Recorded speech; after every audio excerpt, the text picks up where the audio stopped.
بسم اللہ الرحمن الرحیم۔ محترم ناظرین کرام، میں آپ حضرات کے سامنے حضرت اسماعیل ذبیح اللہ کی قربانی کا واقعہ پیش کروں گا انشاءاللہ تعالی۔ ایک روایت میں ہے کہ حضرت ابراہیم علیہ السلام نے ذی الحجہ کی پہلی شب سے لے کر 8ویں شب تک ایک ہی خواب دیکھا کہ اے ابراہیم علیہ السلام اپنے رب کی برگاہ میں قربانی کرو۔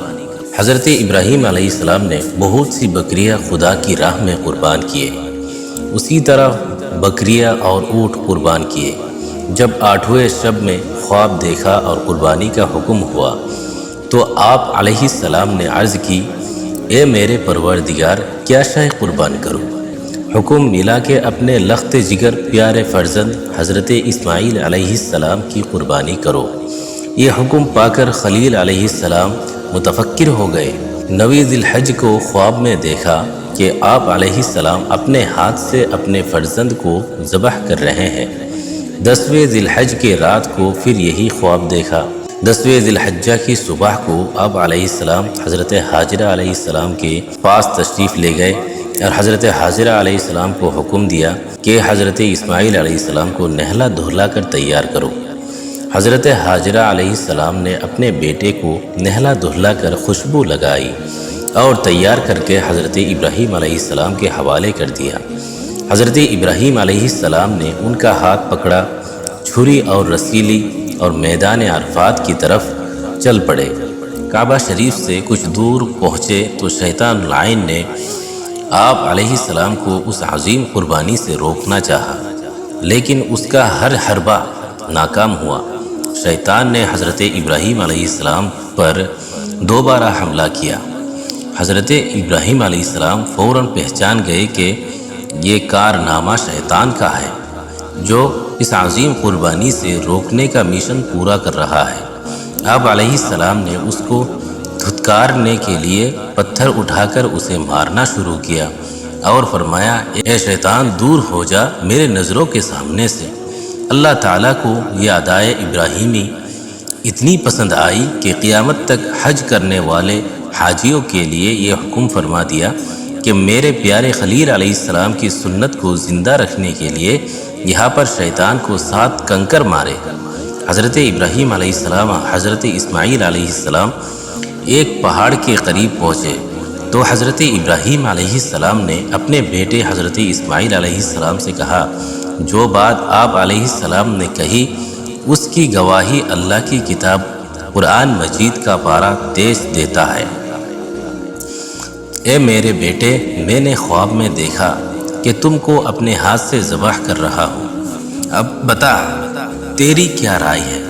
حضرت اسماعیل علیہ السلام نے جواب دیا، اے ابا جان، آپ کو جو حکم ملا ہے وہ پورا کیجئے، مجھے آپ علیہ السلام انشاءاللہ صبر کرنے والا پائیں گے۔ سورۃ الصفات 102۔ جب باپ بیٹا دونوں رضائے الہی پر راضی ہو گئے تو باپ نے بیٹے کو زمین پر جبین کے بل لٹایا، یعنی الٹا کر کے لٹایا۔ قرآن مجید میں ارشاد باری تعالیٰ ہے، جب وہ دونوں تیار ہو گئے تو باپ نے بیٹے کو پیشانی کے بل لٹا دیا۔ سورۃ الصفات 103۔ چھری چلانے سے پہلے بیٹے نے کہا، ابا جان، اپنی آنکھوں پر پٹی باندھ لینا، کہیں محبت پیدری کی وجہ سے آپ علیہ السلام اس فریضہ سے رہ نہ جائے۔ حضرت ابراہیم علیہ السلام نے حکم خداوندی کو پورا کرتے ہوئے حضرت اسماعیل علیہ السلام کے نازک حلق پر چھری رکھی تو چھری حضرت اسماعیل علیہ السلام کے گلے پر کند ہو گئے۔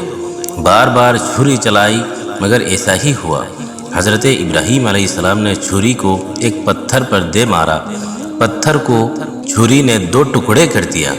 حضرت ابراہیم علیہ السلام نے چھری سے مخاطب ہو کر فرمایا، کیا وجہ ہے کہ اتنے نرم و نازک گلے کو بھی نہیں کاٹتی؟